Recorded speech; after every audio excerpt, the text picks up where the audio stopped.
Bon, vous êtes prêts? J'ai mis la main sur 3 confessions Reddit les plus flippants qui m'ont vraiment empêché de dormir.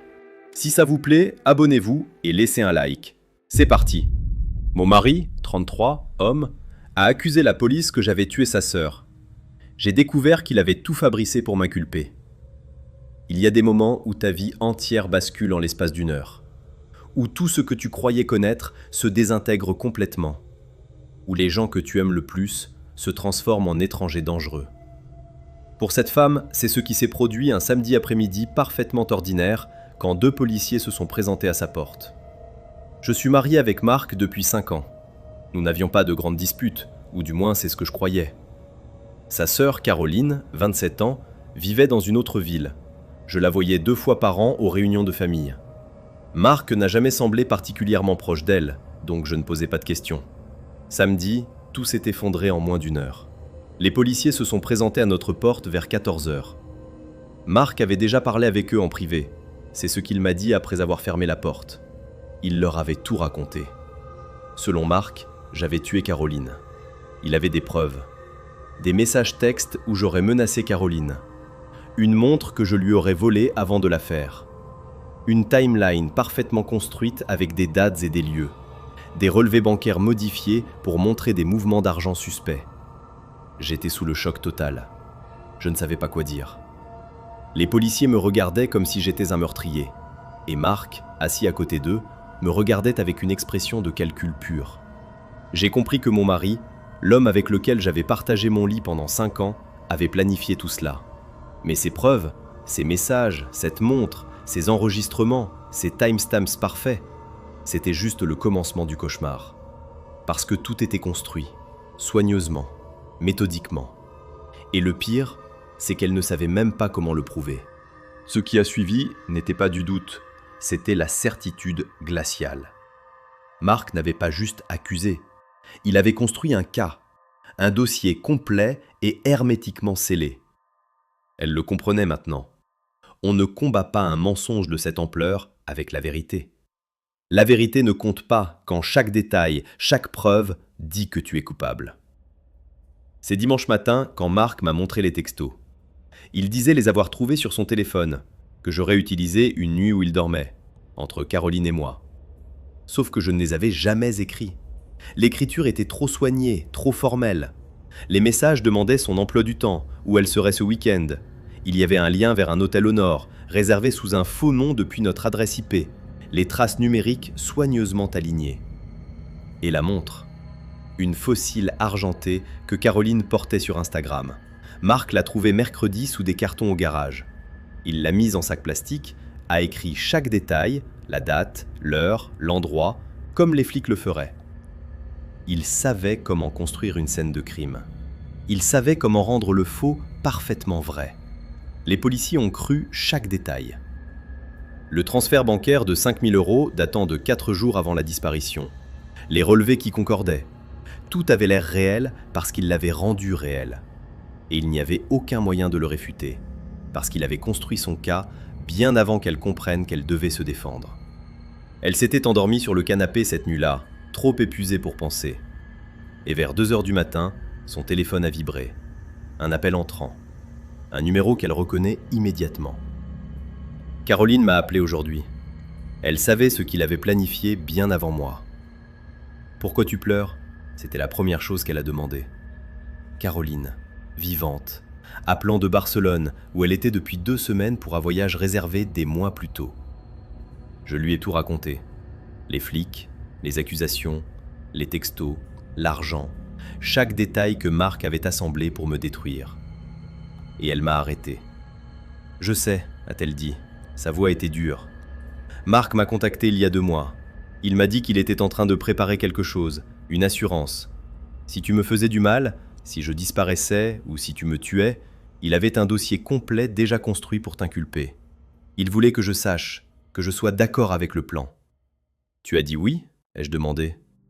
Non, j'ai dit que c'était malade. Mais Marc a dit qu'il n'avait pas besoin de mon accord.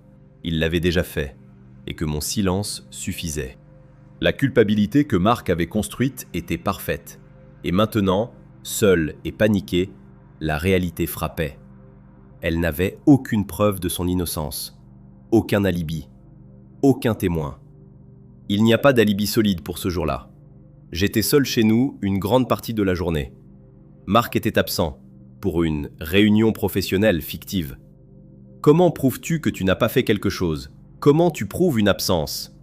Les flics m'ont regardé comme si j'étais folle. Madame, les preuves les plus objectives sont vos mouvements, a dit l'inspecteur. Et je ne peux pas les prouver. C'est parfait. Trop parfait. Il a pensé à tout. Et maintenant, la question qui me torture, pourquoi? Nous n'avons pas de problème financier. Il ne m'a jamais parlé de Caroline avec du ressentiment. Peut-être une autre femme? Une assurance vie sur elle? Un conflit d'héritage? Je me torture en inventant des scénarios. Chacun semble plausible. Aucun ne semble réel. Reddit réagissait. Les gens terrifiés pour elle, non pas en colère contre elle. Je suis horrifié. Cette accusation de meurtre aurait pu te coûter des décennies. Assure-toi que ton avocat documente tout pour le divorce. C'est de l'évidence de sa nature dangereuse et sociopathe. Mais les questions vraiment importantes venaient d'ailleurs. Des gens demandaient si elle avait remarqué les signes bien avant. Y avait-il d'autres signes? Des mensonges bizarres avant cela? Les gens qui font ce type de choses montrent généralement un pattern de malhonnêteté bien avant l'accusation majeure. 3 heures du matin. Marc dormait profondément. Je n'arrivais pas à dormir. Trop de peur, trop de questions. À un moment, je me suis levé. Son ordinateur était dans le bureau. Instinct pur. Quelque chose me criait que la réponse était là, cachée dans ses fichiers. Caroline m'a appelé aujourd'hui. Elle savait ce qu'il avait planifié bien avant moi. Son mot de passe était notre anniversaire. J'ai cherché dans ses fichiers jusqu'à un dossier caché, plan B. Mon cœur s'est arrêté. À l'intérieur, il y avait tout. Des centaines de documents falsifiés, des relevés bancaires retouchés prouvant que je recevais de l'argent de complices inexistants, des captures d'écran de messages textes inventés entre moi et des numéros inconnus, nous parlions de l'éliminer, de l'endroit, de l'heure. Des vidéos de surveillance doctorées me plaçant au lieu clé aux heures précises.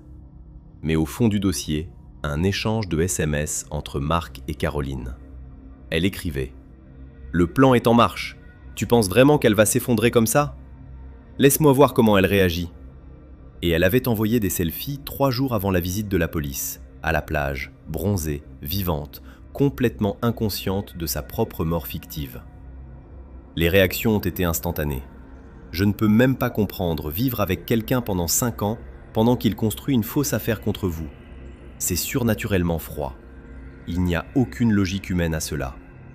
Je suis juste reconnaissante que tu aies eu ce moment d'intuition. Tu aurais facilement pu ne jamais regarder son ordinateur. Tu aurais pu être arrêté. Tu aurais pu passer des années en prison basées sur ces mensonges. C'était presque parfait comme plan. Il avait éloigné Caroline de façon à ce qu'elle ait un alibi inattaquable.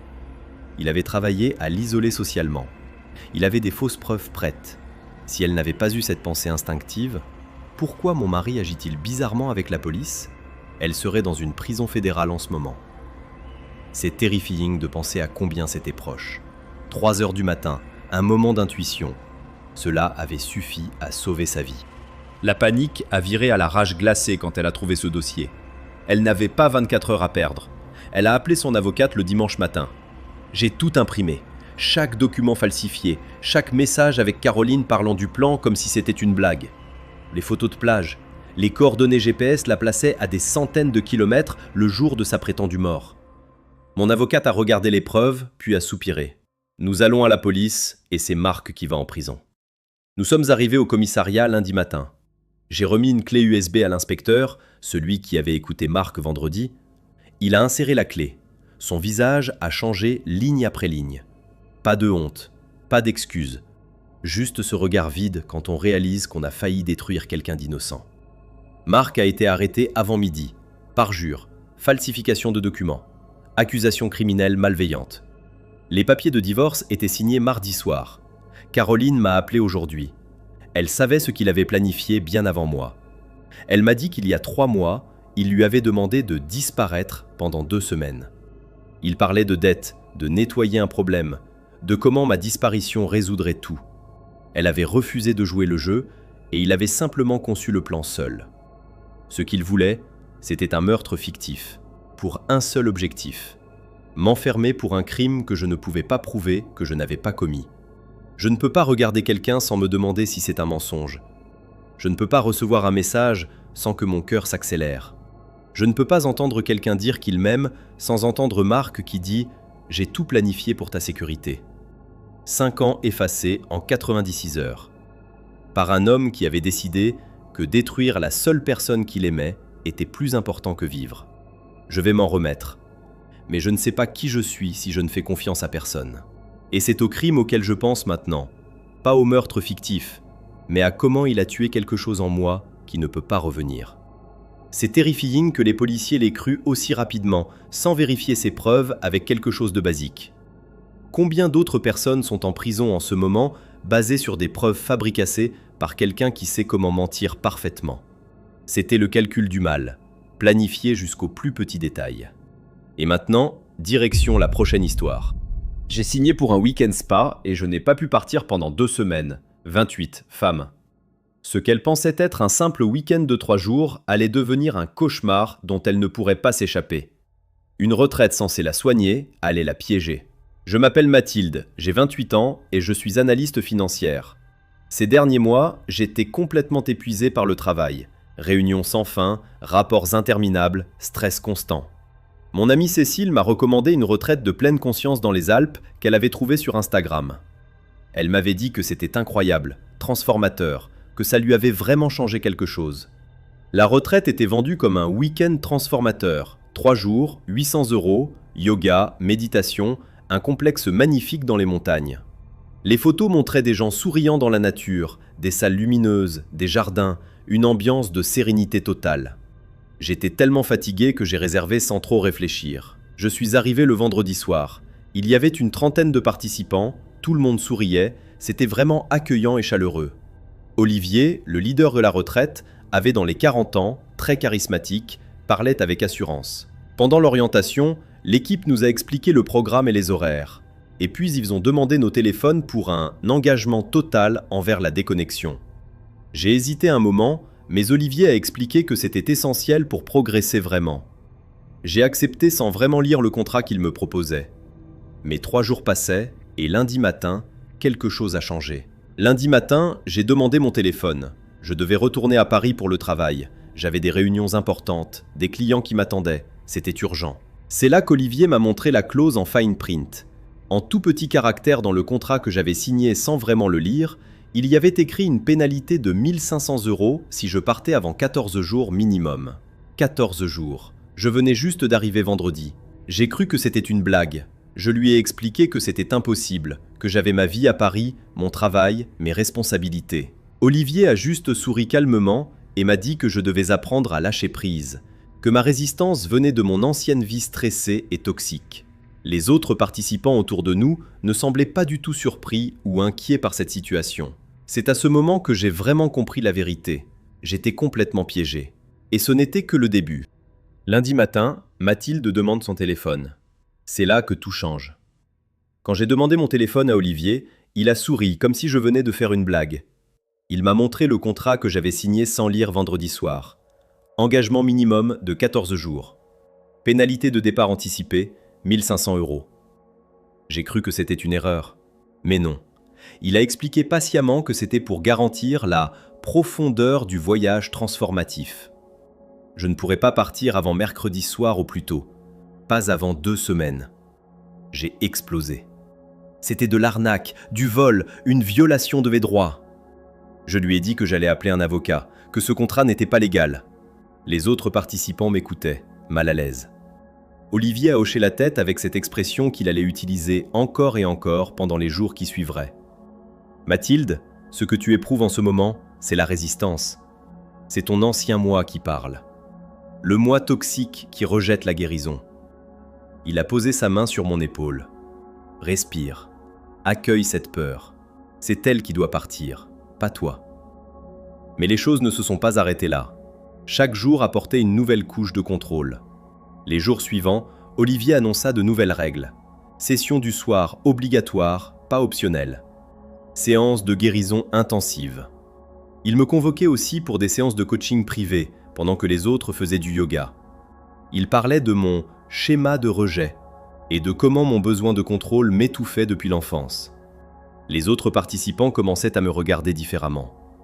Une femme nommée Claire m'a dit très gentiment que j'avais besoin d'accepter le processus. Un couple a arrêté de s'asseoir avec moi au repas. J'ai compris le message. Me plaindre me rendait indésirable. Alors, j'ai arrêté de parler. Par le 7e jour, je ne savais plus si mes objections étaient légitimes ou juste ma résistance, comme Olivier l'appelait. Chaque pensée se transformait en question. Chaque doute devenait la preuve que je devais rester plus longtemps. L'impuissance s'installait lentement, doucement, comme une couverture pesante. Le 7e jour marquait un tournant invisible. Ce que je remarquais était la clarté terrifiante de ce que j'observais chez les autres depuis longtemps. Leurs yeux avaient cette luminosité vague et éteinte. Les paroles sortaient comme des scripts, mêmes phrases, mêmes intonations. J'ai relâché ma résistance. Chaque fois que je m'approchais d'une nouvelle pour parler franchement, une monitrice surgissait. « Tu dois faire ta séance privée ». Elle bloquait systématiquement. Quand j'ai exprimé mes doutes, on m'a convoqué à un cercle de soutien qui ressemblait à une confrontation. Olivier m'observait en silence avec ce sourire patient. J'ai senti ma volonté se traquer. À partir de jeudi, j'ai arrêté de résister ouvertement. Je hochais la tête, je participais. Mais j'observais. C'est en observant qu'elle a enfin vu Sandra. Sandra était ici depuis des semaines. Elle se déplaçait comme une enveloppe vide, un corps sans présence véritable. Elle participait sans être vraiment là, pas de clignotement derrière les yeux. Quand on lui parlait, elle répondait, mais il n'y avait que l'écho de ce qu'on attendait d'elle. En la regardant, je voyais ma fin possible. Le système ici n'était pas brutal, pas de cris, pas de chaînes. C'était des sourires, des mantras, des méditations qui hypnotisaient lentement. Chaque repas conçu pour étouffer la pensée. C'était un piège et je ne savais pas comment en sortir. Attends, il te confisque ton téléphone, moyen de communication, puis te facture pour partir? C'est littéralement une prise d'otage psychologique. J'ai la nausée en lisant ça. C'est un classique du contrôle coercitif. Isolation, autorité, reframing de la réalité. Olivier a joué le rôle parfait du prédateur institutionnel. Je comprends pas pourquoi tu n'as pas appelé quelqu'un lundi matin. Il te retenait ou c'était plus insidieux? C'est la question que je me pose aussi. Olivier m'a parlé en privé avec assurance absolue. Il a dit que partir était un symptôme. Ma peur face à la transformation, ma famille m'avait programmé pour être anxieuse. Il le disait avec telle certitude que j'ai commencé à douter. Étais-je en danger ou était-ce ma peur? Ce doute était son arme. Mercredi, voyant une ordonnance, j'ai réalisé que ce doute n'était pas naturel. Il avait été implanté intentionnellement. Et ces mots avaient trouvé un écho. Jour 11. Un détail, une chute. Quelques secondes suffisent pour que tout s'écroule. J'ai fourni les preuves à la police et voici ce qu'ils ont découvert. Jour 11. Cuisine. Je cherchais de la camomille quand le sac de Sandra s'est vidé. Un flacon orange tombé sur le carrelage. Alprazolam. 2 mg, dose régulière, datée du 26 avril. 5 jours avant son arrivée officielle. Ma respiration s'est arrêtée. Les pièces du puzzle se sont assemblées en une image effroyable et limpide. Ce n'était pas du gaslighting ordinaire, c'était une machine. Les yeux vitreux des membres de longue date? Pas de reddition volontaire, isolation chimique administrée. Les contrats de 14 jours? 6 000 € par cycle de 3 semaines. Personnel qui touche des commissions sur chaque prolongation. Chaque transformation refusée, chaque objection reformulée, chaque esprit fracassé égale revenu supplémentaire. Et Sandra, qui errait depuis combien de semaines, n'était pas l'héroïne d'une histoire inspirante. Elle était une victime préservée dans une bouteille. Je n'ai plus eu peur. J'ai eu du dégoût. Et j'ai commencé à regarder, à écouter, à documenter. Chaque discours manipulateur, chaque interruption stratégique, chaque moment où quelqu'un terminait une conversation pour retourner à sa pratique, je voyais la machine. Plus comme quelqu'un qui la subit, comme quelqu'un qui la documente. Les médicaments non consentis, c'est criminel. Pas juste malhonnête, criminel. Tu as porté plainte? Parce que c'est sérieux là. C'est quoi ce contrat de merde? Une pénalité de 1500 € pour départ anticipé? En France, c'est complètement illégal. Les contrats d'adhésion ne peuvent pas t'emprisonner comme ça. Absolument. En France, les clauses d'adhésion sont soumises au test de caractère abusif. Une pénalité de 1500 € sur 800 € de week-end? Clairement abusive. Et si des médicaments étaient administrés sans consentement éclairé et documenté, c'est une infraction pénale. Elle a un dossier extrêmement solide pour poursuites civiles et pénales. Le 12e jour, Mathilde avait enfin compris toute la mécanique. Olivier et sa machine. Elle a fait quelque chose de plus difficile que de protester. Elle a souri. Elle a attendu. Mercredi matin, avant le petit déjeuner, 6h50. Léa m'a glissé un téléphone caché depuis le début. 2 appels. D'abord ma mère, qui a joué le rôle parfaitement. Papa à l'hôpital, crise cardiaque, retour d'urgence immédiat. Elle savait que cet appel viendrait. Olivier s'est opposé d'abord. Mathilde, c'est une résistance de surface, reste pour la guérison. Mais j'ai insisté, la voix tremblante de panique bien réelle. À 7h, mes affaires étaient devant la grille. Le contrat n'était que du papier maintenant. Je suis monté dans le premier taxi. 12 jours, 800 € disparus. Mais j'étais libre. À Paris ce mercredi, Mathilde a fait ce que 2 semaines avant, elle n'aurait jamais osé. Elle s'est présentée à la police. Association de défense des consommateurs. D'autres plaintes se sont accumulées, une douzaine au minimum. Les enquêtes ont démarré. J'ai fourni les preuves à la police et voici ce qu'ils ont découvert. Les enquêteurs ont trouvé exactement ce que je soupçonnais. Alprazolam prescrit à des noms fictifs. Registre de commission détaillé. Chaque séjour prolongé était une ligne de profit. Rotation tous les 21 jours. 45 résidents par cycle. 200 000 € mensuels à travers cette machine. Olivier et ses 3 assistants ont des avocats maintenant. Les procédures s'enlisent dans la bureaucratie suisse. Mais personne d'autre ne sera piégé par eux cette fois. J'ai perdu 2 semaines dans un cauchemar bureaucratique déguisé en paradis. Mais j'ai appris à voir les prédateurs. Et quand on vous prend votre voix, on peut toujours la retrouver. Les commentaires se sont enflammés. J'ai bossé dans le secteur du bien-être. Ces centres vivent volontairement dans une zone grise. Assez légaux pour ne pas être arrêtés, assez prédateurs pour voler les gens. L'horreur n'était pas l'argent perdu ou les jours volatilisés. C'était de comprendre comment chaque manipulation mineure rendait la suivante raisonnable. Comment l'isolement devient une cage qu'on construit sans le savoir. Comment un sourire et un mot sanskrit transforment la confiance en arme. Mathilde avait appris la vérité. Passons à l'histoire suivante. Le docteur de mon enfance nous faisait quelque chose, et tout le monde le savait. Une réunion d'anciens camarades. Une conversation ordinaire allait tout changer. Ce jour-là, quelque chose d'enfoui remontait à la surface, brisant le silence de 3 décennies. Je m'appelle Femme, et je dois partager quelque chose qui me ronge depuis 4 jours. Je viens de découvrir que j'ai au moins 6 trous noirs complets dans mes souvenirs d'enfance. Je ne parle pas de souvenirs flous, je parle d'un vide absolu. Des périodes de 2 à 4 heures dont je n'ai aucun souvenir. Ces trous correspondent tous à des visites à la clinique du docteur Mercier, dans le village où j'ai grandi. C'était tellement banal à l'époque. Mes parents m'y conduisaient régulièrement. Examen annuel, disait-il, ou visite de contrôle. On me mettait en voiture, on arrivait à la clinique, et puis... le néant. Je reprenais conscience à la maison. Chaque fois. Jamais personne ne me parlait de ce qui s'était passé. Pas un mot. Cela s'est répété entre 1993 et 1996. Toujours le même type de trou. Toujours aux mêmes âges. Même durée, chaque fois. Vous savez comment c'est quand on grandit ? On finit par accepter les bizarreries de son enfance comme normales. On oublie. Ou du moins, on essaie. Mais oubli n'était pas le bon mot. C'était plutôt un accord tacite, une conspiration du silence que tout le monde connaissait, mais dont personne ne parlait jamais. Il y a 4 jours, j'étais à une réunion d'anciens élèves. Sandrine, une fille de mon village, était assise près de moi. On échangeait les souvenirs du lycée.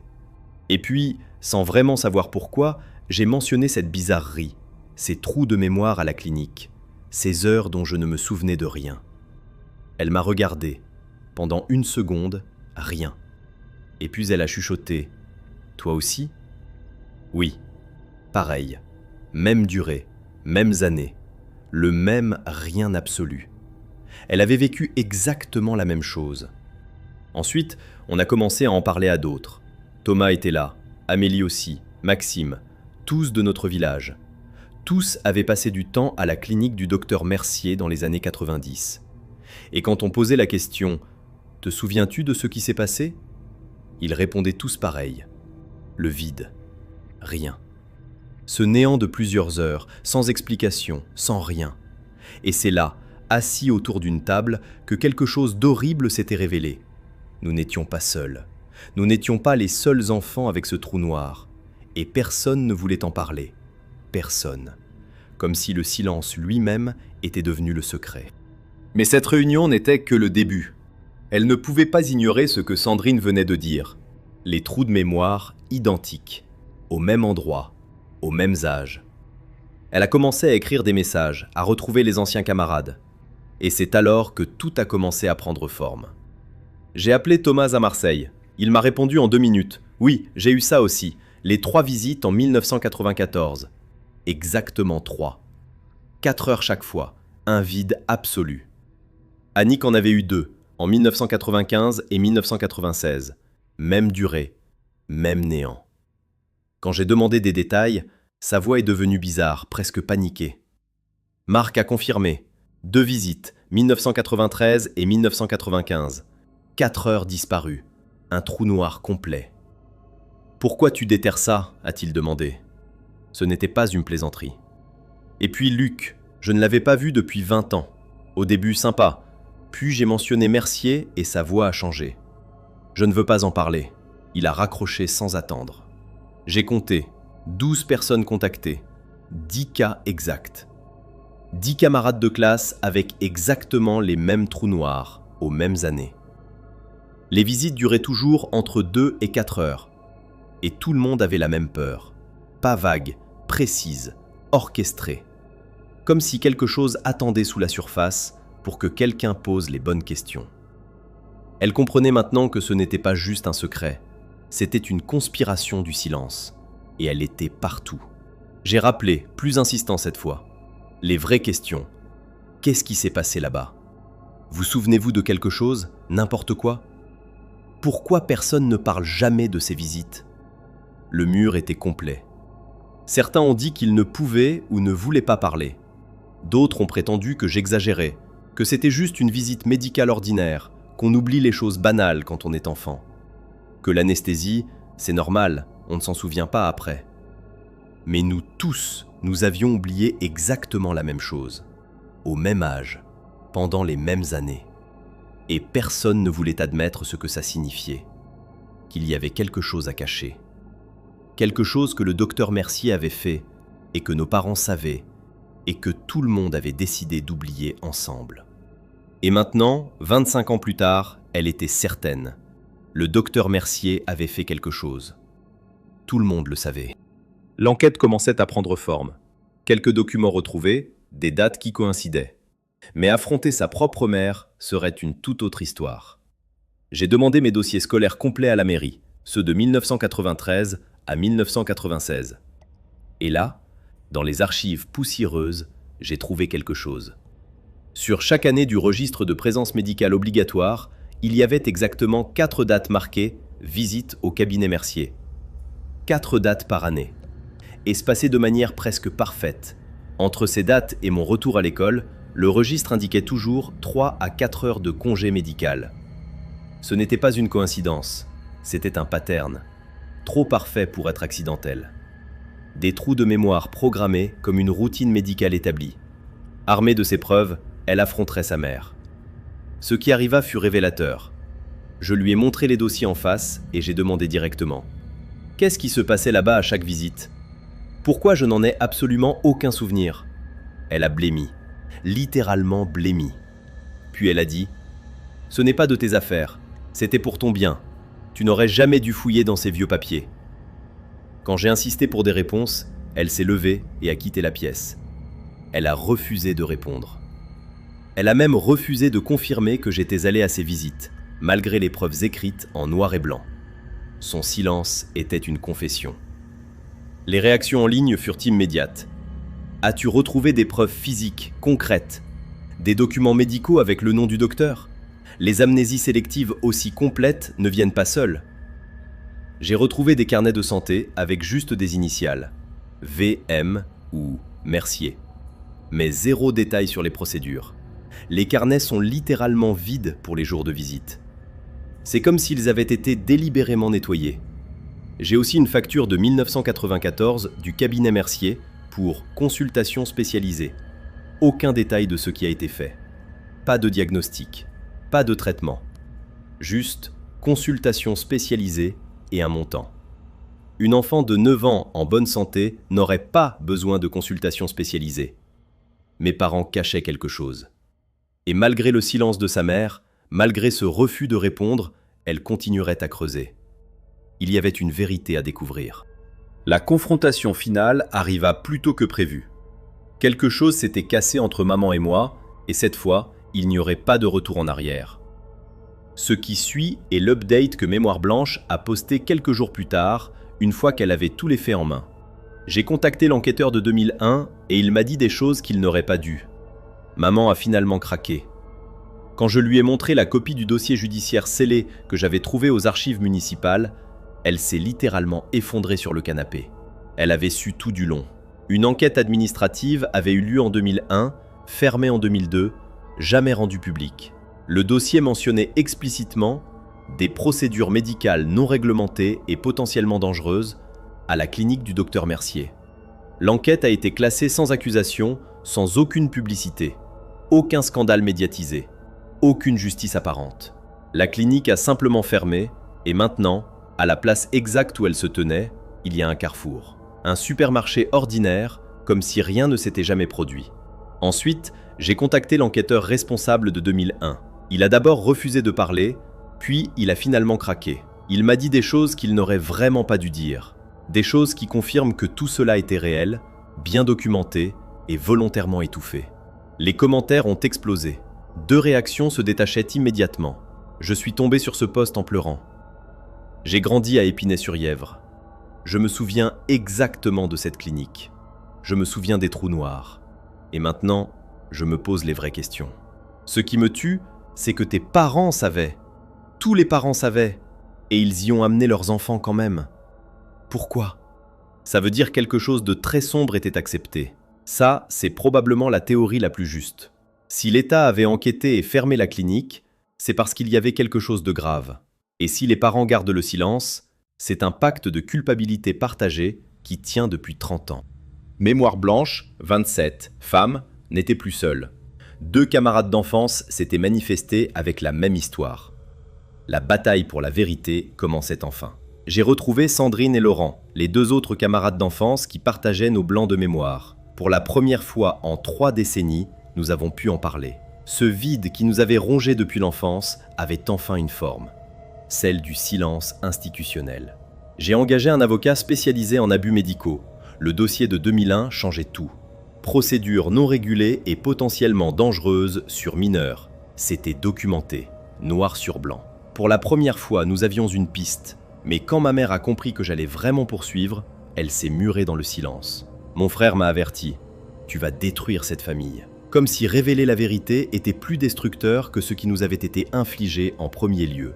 J'ai contacté l'enquêteur de 2001 et il m'a dit des choses qu'il n'aurait pas dû. Après semaines de recherche, j'ai retrouvé l'enquêteur qui avait closé le dossier en 2002. Il a d'abord refusé de parler.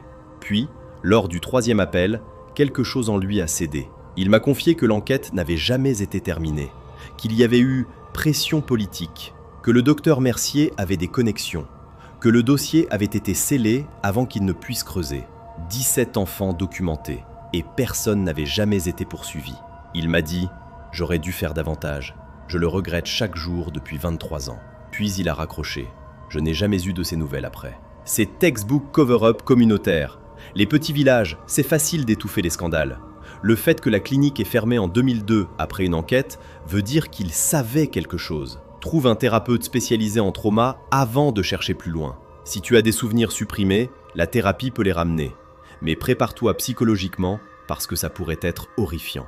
Ce qui avait commencé comme un mystère personnel s'était transformé en révélation collective, un silence générationnel, complice. Les blessures resteraient, mais maintenant elles avaient un nom. Et c'est le dernier récit pour aujourd'hui.